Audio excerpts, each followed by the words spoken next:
वैभव लक्ष्मी व्रत कथा।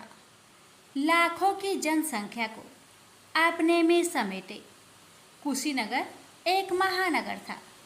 जैसे कि अन्य महानगरों की जीवनचर्या होती है, वैसा ही कुछ यहाँ भी था। यानी बुराई अधिक, अच्छाई कम, पाप अधिक, पुण्य कम। इसी कुशीनगर में हरिवंश नामक एक सद्गृहस्थ अपनी पत्नी दामिनी के साथ सुखी संपन्न जीवन गुजार रहा था। दोनों ही बड़े नेक और संतोषी स्वभाव के थे। धार्मिक कार्य अनुष्ठानों में उनकी अपार श्रद्धा थी। दुनियादारी से उनका कोई विशेष लेना देना नहीं था। अपने में ही मगन गृहस्थ की गाड़ी खींचे चले जा रहे थे दोनों। किसी ने ठीक ही कहा है, संकट और अतिथि की आने के लिए कोई समय निर्धारित नहीं होता। कुछ ऐसा ही हुआ दामिनी के साथ। जब उसका पति हरिवंश न जाने कैसे बुरे लोगों की संगत में फंस गया और घर गृहस्थी से उनका मन उचट गया। देर रात शराब पीकर घर आना और गाली गलौज तथा मारपीट करना उसका नित्य का नियम सा बन गया था। जुए, राटे, रेस तथा वैश्यगमन जैसे बुरे कर्म भी कुसंगति के बदौलत उसके पल्ले पड़ गए। धन कमाने की तीव्र लालसा ने हरिवंश की बुद्धि हर ली और उसको अच्छे बुरे का भी ज्ञान न रहा। घर में जो कुछ भी था सब उसके दुर्व्यसनों की भेंट चढ़ गया। जो लोग पहले उसका सम्मान करते थे अब उसे देखते ही रास्ता बदलने लगे। भूखमरी की हालत में भिखमंगों के समान उनकी स्थिति हो गई। लेकिन दामिनी बेहद संयमी और आस्थावान तथा संस्कारी स्त्री थी। ईश्वर पर उसे अटल विश्वास था। वह जानती थी कि यह सब कर्मों का फल है। दुख के बाद सुख तो एक दिन आना ही है। अचानक एक दिन दोपहर के समय द्वार पे हुई दस्तक की आवाज सुनकर दामिनी की तंद्रा भंग हुई। अतिथि सत्कार के भय मात्र से उसकी अंतर आत्मा कांप उठी, क्योंकि घर में अन्न का एक दाना भी नहीं था जो अतिथि की सेवा में अर्पित किया जा सकता। फिर भी संस्कारों की ऐसी प्रबलता थी कि उसका मन अतिथि सत्कार को उद्धत हो उठा। उसने उठकर द्वार खोला, देखा सामने एक दिव्य पुरुष खड़ा था। बड़े बड़े घुंघराले श्वेत केश, चेहरे को ढके हुए लहराती दाढ़ी, गेरुए वस्त्रों का आवरण पहने उसके चेहरे से तेज टपक पड़ रहा था। आंखों मानो अमृत सी वर्षा कर रही थी। उस दिव्य पुरुष को देखकर दामिनी को अपार शांति का अनुभव हुआ और वह उसे देखते ही समझ गई कि आगत वास्तव में कोई पहुंचा हुआ सिद्ध महात्मा है। उसके मन में अतिथि के प्रति गहन श्रद्धा के भाव उमड़ पड़े और वह उसे सम्मान सहित घर के भीतर ले गई। दामिनी ने जब उसे फाटे हुए आसन पर बैठाया तो वह मारे लज्जा के जमीन में गिर सी गई। उधर वह संत पुरुष दामिनी की ओर एकटक निहारे जा रहा था। घर में जो कुछ भी बचा खुचा था दामिनी ने अतिथि की सेवा में अर्पित कर दिया, पर उसने इस पर कोई ध्यान नहीं दिया। बस दामिनी को यूं निहारे जा रहा था मानो उसे कुछ याद दिलाने की चेष्टा कर रहा हो। जब काफी देर तक दामिनी कुछ न बोली तो उसने कहा, बेटी मुझे पहचाना नहीं क्या?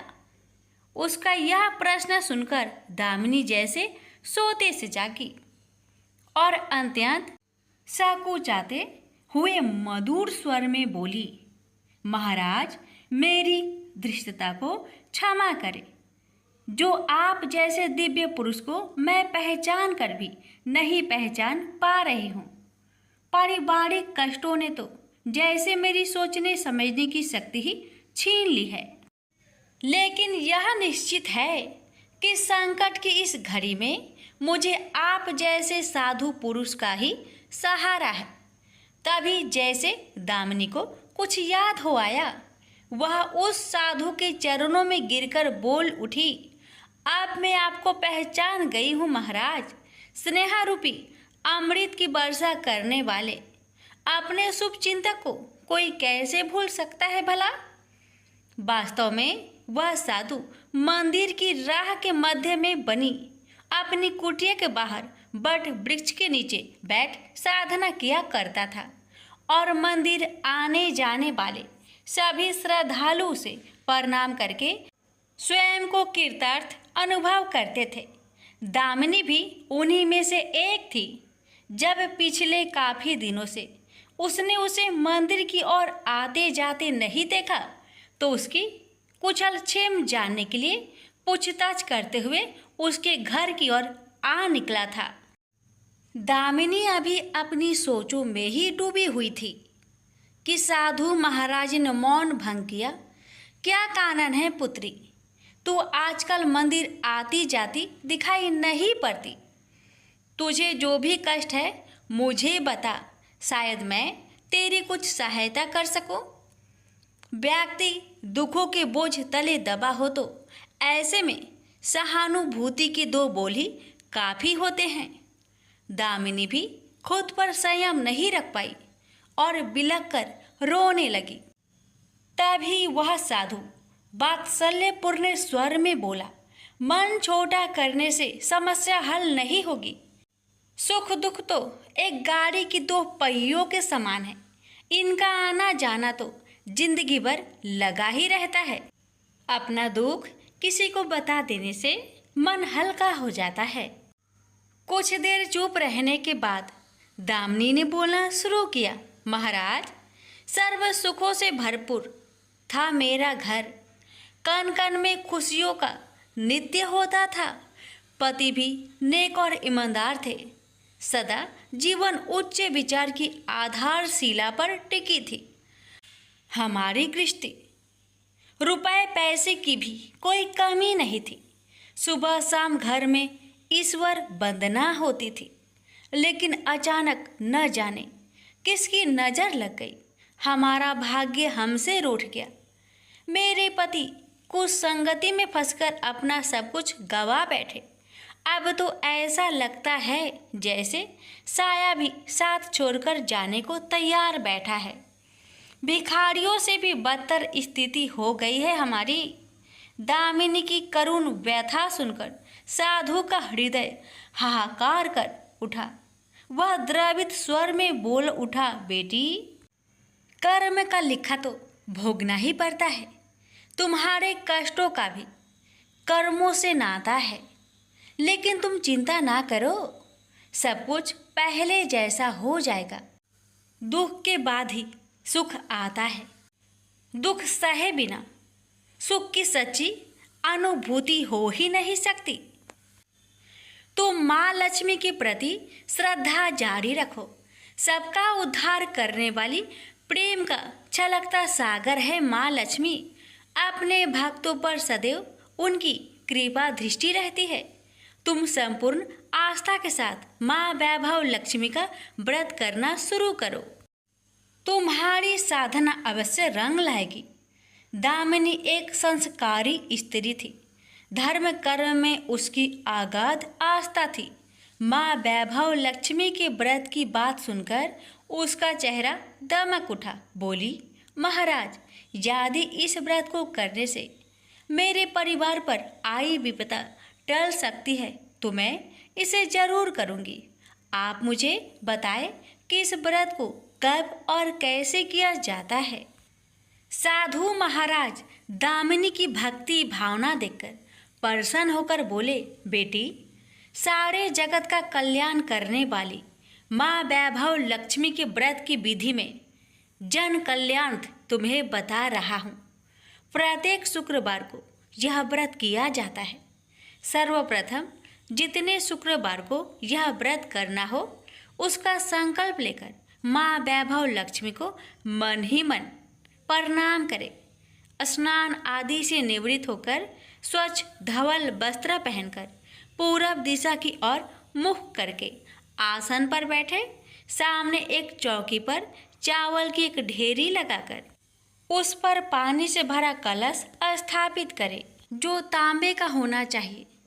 कलश को कटोरी से ढक दे और उस कटोरी में कोई भी स्वर्ण भूषण रखे। सोना ना हो तो चांदी का आभूषण रखे, वह भी पास ना हो तो रुपए का सिक्का भी काम दे सकता है। शुद्ध घी का दीपक तथा अगरबत्ती जलाए और मन ही मन पूर्ण श्रद्धा के साथ माँ वैभव लक्ष्मी का जाप करते रहे। श्री यंत्र माँ लक्ष्मी का प्रिय यंत्र है, उसे सत सत नमन करें। श्री यंत्र उपलब्ध ना हो तो पुस्तक में दिए उसके स्वरूप से काम चल जाएगा।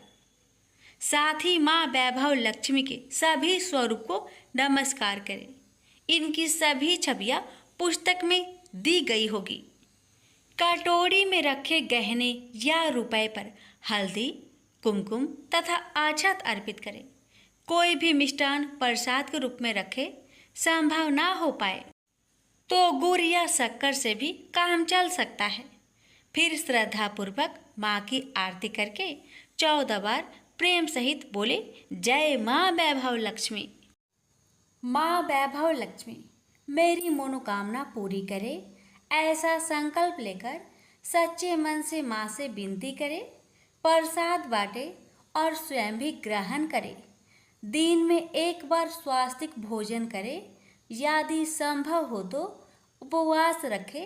पूजा में रखा गहना या रुपए लाल कपड़े में लपेटकर सुरक्षित रख ले।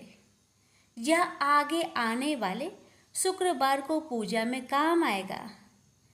कलश में भरा जल तुलसी के पौधे को समर्पित कर दे तथा अक्षत पंछियों को आहार स्वरूप डाले। ऐसी शास्त्रोक्त विधि से व्रत करने वाले को शीघ्र फल मिलता है। साधु महाराज के मुख रविंद से यह वृत्तांत सुन दामिनी पुलकित हो उठी। उनके चरण स्पर्श कर उत्साहित स्वर में बोली, अब लगे हाथ उद्यापन की विधि भी बता दे महाराज। इसके बिना तो व्रत अधूरा ही रह जाएगा। अवश्य बेटी, कहकर साधु महाराज उद्यापन की विधि बताने लगे। चाहे जितने भी शुक्रवार प्राय 11 या 21 व्रत करने का संकल्प लिया हो, लेकिन मन में माँ वैभव लक्ष्मी के प्रति श्रद्धा तथा आस्था बारंबार बनी रहनी चाहिए। जिस दिन अंतिम शुक्रवार का व्रत हो, उस दिन शास्त्रोक्त विधि से उद्यापन किया जाता है। अन्य शुक्रवारों की भांति ही इस दिन भी पूजन करें। हाँ, प्रसाद के रूप में खीर अवश्य रखें। पूजा के बाद नारियल फोड़कर 7 कुंवारी कन्याओं को चरण धोकर कुमकुम का तिलक लगाकर पूजन करें। उन्हें सामर्थ्य अनुसार दक्षिणा दें और माँ वैभव लक्ष्मी व्रत की पुस्तकें उपहार स्वरूप भेंट में दें। फिर प्रसाद के रूप में खीर वितरित करें। अब माँ वैभव लक्ष्मी के सभी स्वरूप को मन ही मन नमन करते हुए कहे, हे माँ, यदि मैंने शुद्ध तथा निर्मल हृदय से आपकी स्तुति करते हुए वैभव लक्ष्मी व्रत विधि विधान अनुसार पूर्ण किया हो तो मेरी मनोकामना अवश्य पूरी करना। संतानहीनों को संतान देने वाली, दुखियों का दुख हरने वाली, अखंड सौभाग्य का वरदान देने वाली, कुंवारी कन्याओं को मन चाहा वर देने वाली माँ वैभव लक्ष्मी, आपकी महिमा अपरंपार है। अपने हर भक्त की विपत्तियां हरकर उन्हें सुख समृद्धि प्रदान करना। साधु महाराज से वैभव लक्ष्मी व्रत का शास्त्रों ज्ञान प्राप्त करके दामिनी भाव विभोर हो उठी। उसे अपने भीतर एक अनोखे तथा असीमित आत्मबल का संचार होता महसूस हुआ। उसने भी माँ वैभव लक्ष्मी के 21 व्रत आते शुक्रवार से शुरू करने का संकल्प लेकर साधु महाराज को आदर सहित विदा किया। और मन ही मन माँ वैभव लक्ष्मी का स्तुति गान करने लगी। 2 दिन बाद ही शुक्रवार आ गया। उससे पहली रात दुखों की मारी दामिनी ठीक से सो भी न सकी। माँ वैभव लक्ष्मी के व्रत करने से उसकी समस्याओं का अंत हो जाएगा, यह सोचकर वह मुंह अंधेरी उठ बैठी और स्नान आदि कर स्वच्छ वस्त्र धारण किए। आसन पर पूर्व दिशा की ओर मुंह करके दामिनी ने अपने सम्मुख रखी चौकी पर चावल की छोटी सी ढेरी बनाकर उस पर तांबे का कलश रखा। लेकिन जब स्वर्ण भूषण रखने की बात आई तो धर्म संकट में पड़ गई। सारे गहने पति ने दुर्योधनों की भेंट चढ़ चुके थे। विवाहित स्त्री थी तो मंगलसूत्र भी उतार कर नहीं रख सकती थी और कोई गहना था नहीं। तभी उसे उन नन्ही पायलों का स्मरण हो आया जो उसने अपनी आने वाली संतान के लिए बनवाकर रख छोड़ी थी और पति की निगाहों से उन्हें बचाकर रखा था। उसने झटपट वह पायलें निकाली और गंगा जल से धोकर उन्हें शुद्ध करके कलश पर रखी कटोरी में डाल दिया। डिब्बे की तली में से बची खुची शक्कर निकालकर उसे प्रसाद के रूप में रखा और विधि अनुसार व्रत किया। सर्वप्रथम उसने अपने पति को प्रसाद दिया। आने वाला पूरा सप्ताह बड़े ही हंसी खुशी से बीता। बात बात पर झल्ला उठने वाला उसका पति अपेक्षाकृत शांत तथा संयत रहा। कोई मारपीट तथा कलेश घर में नहीं हुआ। इसे दामिनी ने माँ वैभव लक्ष्मी का चमत्कार समझा और मन ही मन उन्हें प्रणाम किया। माँ वैभव लक्ष्मी के प्रति उसकी आस्था और भी बलवती हो गई। इसी प्रकार शास्त्रोक्त विधि से दामिनी ने 20 शुक्रवार के व्रत पूरे कर लिए। इस बीच कई परिवर्तन हुए थे। उसका पति कुसंगति छोड़कर सीधी राह पर आ गया था और उसका कामकाज भी जमने लगा था। घर में यदि किसी चीज की बहुतायत नहीं थी तो कमी भी नहीं रह गई थी।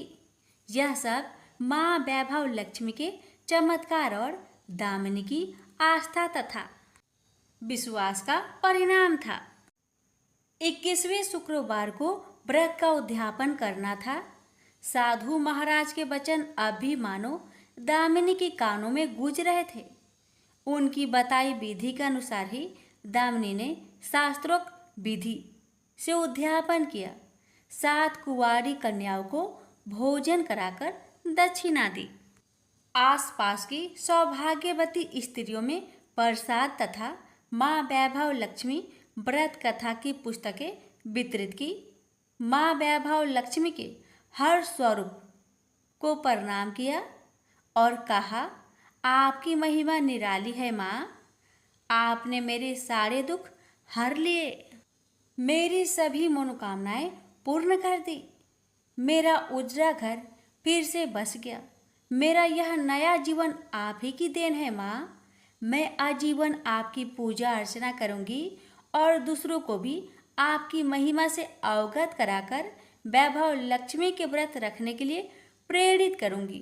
बोलो जय माँ वैभव लक्ष्मी, आपकी सदा ही जय हो। वीडियो को लाइक शेयर करना ना भूले। धन्यवाद। सीता माता की नित्यनेम की कथा।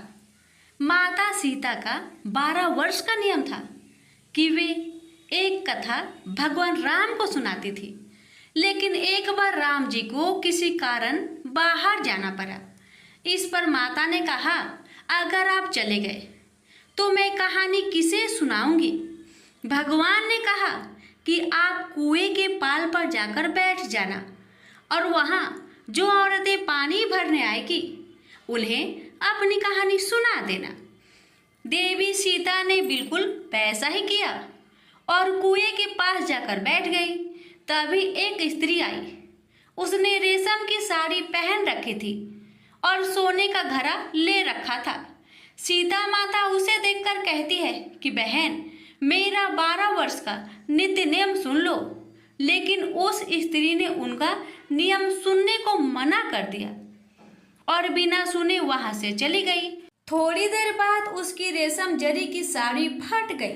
सोने का घड़ा मिट्टी के घड़े में बदल गया।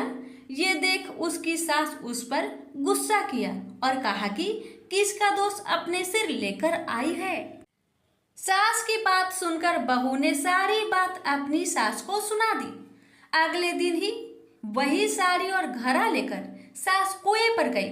माता सीता वहीं पर थी और औरत को देखकर देवी ने कहा कि आप मेरी कहानी सुन लीजिए। सास ने कहा, एक बार नहीं 4 बार सुन लूंगी। माता सीता ने अपना नियम सुनाना शुरू किया। राम आए लक्ष्मण आए, देश के पुजारी आए, नित्य नेम का नेम लाए। आओ राम बैठो राम, तपी रसोई जियो राम। माखन मिश्री खाओ राम, दूध बतासा पियो राम। सूत के पलका मोठो राम, साल दुसाला पोठो राम। साल दुसाला ओढ़ो राम, जब बोलो जब राम ही राम। राम सवारे सबके काम, खाली घर भंडार भरेंगे। सबका बेड़ा पार करेंगे, श्री राम जय जय राम। तब सास ने कहा कि बहन, आपकी कहानी तो बहुत अच्छी है। ऐसा कहकर वे अपने घर की ओर चली गई। थोड़ी समय बाद उसकी साड़ी रेशम जरी की बन गई और घड़ा सोने का बन गया। बहू के पूछने पर सास ने कहा कि बहू, तू दोष लगा के आई थी और मैं अब दोष उतारकर आ रही हूँ। सास ने कहा, वे कोई साधारण स्त्री नहीं है, बल्कि सीता माता थी। वे पुराने से नया कर देती है, खाली घर में भंडार भर देती है। वह लक्ष्मी जी का वास घर में कर देती है। आदमी की जो भी इच्छा हो उसे पूरा कर देती है। बहू के कहने पर सास ने वही कहानी उसे भी सुना दी और ऐसे ही पूरे मोहल्ले में नित्य नेम की कथा चल पड़ी। प्रेम से बोलिए सिया रामचंद्र की जय। राम लक्ष्मण जी की कहानी। राम लक्ष्मण की कहानी। भगवान श्री राम, लक्ष्मण और सीता जी पिता दशरथ जी की आज्ञा से वनवास जाने लगे। रास्ते में सभी तीर्थ गंगा, जमुना, गोमती नदियों में पितृ तर्पण कर वन में कंदमूल फल फूल खाते हुए वन में अपना समय व्यतीत करने लगे। एकम के दिन लक्ष्मण जी ने राम जी की आज्ञा से फल मूल लाकर माँ सीता को दिए। तब माँ सीता ने 4 पत्तल परोसी। तब लक्ष्मण ने पूछा, भाभी माँ, हम 3 हैं, फिर 4 में क्यों परोसा? तब माँ सीता बोली, 1 पत्तल गौ माता की है। राम जी लक्ष्मण जी गौ माता को पत्तल परोसती। तब राम जी ने पूछा, सीता जी, आपने खाना शुरू क्यों नहीं किया? तब सीता माँ बोली, मेरे तो राम कथा सुनने का नियम है। राम कथा सुनने के बाद ही मैं फल ग्रहण करूँगी। तब राम जी बोले, मुझे कथा सुना दो। लक्ष्मण जी बोले, मुझे सुना दो। तब माँ सीता बोली, औरत की बात औरत सुने। आप मेरे पति हो, आप मेरे देवर हो, आपसे कैसे कहूँ? तब लक्ष्मण जी ने सोचा, इस जंगल में कौन औरत मिलेगी। तब लक्ष्मण जी ने अपनी माया से एक नगरी का निर्माण किया। उस नगरी में सब सुख सुविधाएं से युक्त थी। उस नगरी में सब चीजें सोने की थी, इसलिए नगरी का नाम सोन नगरी रखा। सभी नगर निवासियों को घमंड हो गया। उस नगरी में कोई गरीब नहीं था। जब सीता जी कुएं पर पानी लेने गई और पानी हारिनों से राम राम किया तो कोई नहीं बोली। थोड़ी देर में एक छोटी कन्या आई। सीता जी उससे राम राम बोली और कहा कि बाई राम कथा सुनेगी। तब वह बोली, मेरे तो घर पर काम है। सीता जी ने कहा, मेरे पति राम और देवर लक्ष्मण भूखे हैं। तब लड़की बोली, मेरी माँ मेरा इंतजार कर रही है। वह लड़की वहाँ से जाने लगी। तब माँ सीता के क्रोध से सारी नगरी साधारण सी हो गई। जब लड़की घर गई तो माँ बोली, बाई ये क्या हुआ? तब लड़की बोली, मेरे को तो नहीं पता है। वहां पर एक साध्वी बैठी थी, मुझे राम कथा सुनने के लिए बोली, पर मैं तो कथा नहीं सुनी। यदि उसने कुछ किया हो तो पता नहीं। तब उसकी माँ ने उसको वापस जाकर कथा सुनने को कहा। लड़की ने वापस जाकर कथा सुनने से मना कर दिया। तब उसकी बहू बोली, आपकी आज्ञा हो तो मैं कहानी सुनकर आती हूँ। जब बहू कुएं पर गई तो पानी भरे और खाली करे। तब सीता जी ने कहा, आपके घर पर कुछ काम नहीं है क्या? तब वह बोली, माता जी मैं तो सारा काम करके आई हूँ। तब माँ सीता बोली, तू मुझे माँ कहकर बुलाई, यदि तुझे समय हो तो मेरी राम कहानी सुन लोगी? तब वह बोली, माता जी कहानी सुनाओ, मैं प्रेम से कहानी सुनूंगी। चंदन चौकी मोतिया हार, राम कथा माहड़े हिड़बिड़ो आधार। राम कथा सुनाऊं, राम ने मनाऊं, राम कहे तो परदेश में जाऊं। सीता जी ने कहा, हे भाई तूने मेरी मृत्यु लोक में मदद करी, भगवान तेरी स्वर्ग लोक में रक्षा करेंगे। सीता जी ने राम कथा सुनाई। बाई ने कथा सुनी। आओ राम बैठो राम, जल भर झाड़ी लाई राम। केलारी दातून लाई राम, ठंडा जल भर लाई राम। संपाडो पधरावो राम, जकलैया टोपी ललाई राम। करा किलंगी लाई राम, स्वर्ण सिंहासन लाई राम। तापर आप बिराजो राम, झालड़ टिकारा लाई राम। शंख ध्वनि गरनाऊ राम, हिडिबे हीरा शोभे राम।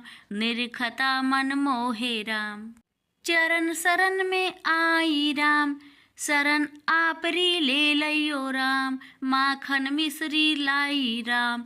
माखन मिश्री आरोगो राम, दूध भर कटोरी लाई राम। मेवा चिरंजी परोसू राम, खाती मीठी चाखा राम। चरखो फरखो आरोगो राम, रूच रूच भोग लगाऊं राम। जो भावे सो ले लो राम, जल भर झाड़ी लाई राम। अभी आचमन कर लो राम, रे श्याम गमछा लायो राम। हाथ मुँह पोछ लियो राम, पुष्पासु सेज बिछाऊ राम। अंतरिया छिड़काऊ राम, हिगलू डोलिया डलाऊ राम। सीता जी चरण दबावे राम, सुख भर सेज ओढ़ो राम। हजार पंखा ढोलू राम, थामे राम महा में राम। रोम रोम में राम ही राम, घट घट माया विराजो राम। मुख में तुलसी बोलो राम, खाली मिजाज काई काम। जब बोलो जब राम ही राम, बोलो पंछी राम राम। पूर्ण होवे मंगल काम। राम कथा पूर्ण हुई तो सीता जी ने कहा, हे भाई तूने मेरी राम कथा सुनी, मेरी सहायता की। राम जी लक्ष्मण को जिमाया है, भगवान तेरी भी रक्षा करेंगे, तुझे स्वर्ग का सुख मिलेगा। सीता माता ने उपहार स्वरूप अपने गले का हार दे दिया। जब वह घर गई तो उसके मटका सब सोने के हो गए। सासू जी ने कहा, ये सब तू कहाँ से लाई? मैं माँ सीता से राम कथा सुनी, ये इसी का फल है। सासू जी ने कहा, प्रतिदिन राम कथा सुनाना। बाई को राम कथा सुनते हुए बहुत दिन हो गए। अब उसने माँ सीता से पूछा, इसका उद्यापन विधि बतलाओ।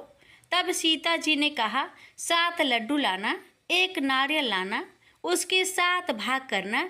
1 भाग मंदिर में चढ़ाना, जिससे मंदिर बनावे जितना फल होता है। 1 भाग सरोवर के किनारे गाड़ देना, जिससे सरोवर खुदवाने जितना फल होता है। 1 भाग भागवत गीता पर चढ़ाना, जिससे भागवत गीता पाठ करवाने जितना फल होगा। 1 भाग तुलसी पर चढ़ाना, जिससे तुलसी विवाह जितना फल होगा। 1 भाग कवारी कन्या को देवे, जिससे कन्या विवाह जितना फल होगा। 1 भाग सूरज भगवान को चढ़ाना, जिससे 33 करोड़ देवी देवता को भोग लगाने जितना फल होगा। अब उसने विधि पूर्वक उद्यापन कर दिया। माता सीता के पास आई। माता, मैंने तो विधि पूर्वक उद्यापन कर दिया, अब 7 दिन बाद बैकुंठ से विमान आएगा। गांव के सारे लोग एकत्र हो गए और पूछने लगे कि भाई, तूने ऐसा कौन सा धर्म पुण्य किया? गीता, भगवत गीता के पाठ किए, हमें भी बताओ। तब बाई ने कहा, मैंने तो माता सीता से प्रतिदिन राम कथा सुनी और नियम से उद्यापन किया। तब समस्त ग्रामीण राम कथा सुनने की जिद करने लगे। तब बाई राम कथा कहने लगी और सब नर नारी सुनने लगे। राम कथा संपूर्ण होते ही समस्त नगरी सोने की हो गई। बाई ने कहा, जो कोई राम कथा सुनेगा उसको मेरे समान ही फल मिलेगा। सब राम लक्ष्मण की जय जयकार करने लगे और विमान स्वर्ग में चला गया। 7 स्वर्ग के दरवाजे खुल गए। पहले द्वार पर नाग देवता, समस्त देवी देवता पुष्प वर्षा करने लगे।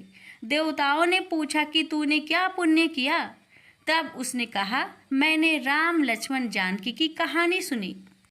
तू समस्त देवताओं ने कहा, वर मांग। तब उसने कहा, मेरे तो सब सिद्धियां है, मुझे यह वर दो कि जो भी श्रद्धा व भक्ति से राम कथा, राम लक्ष्मण जानकी की कहानी सुनेगा उसको मेरे समान ही फल मिले।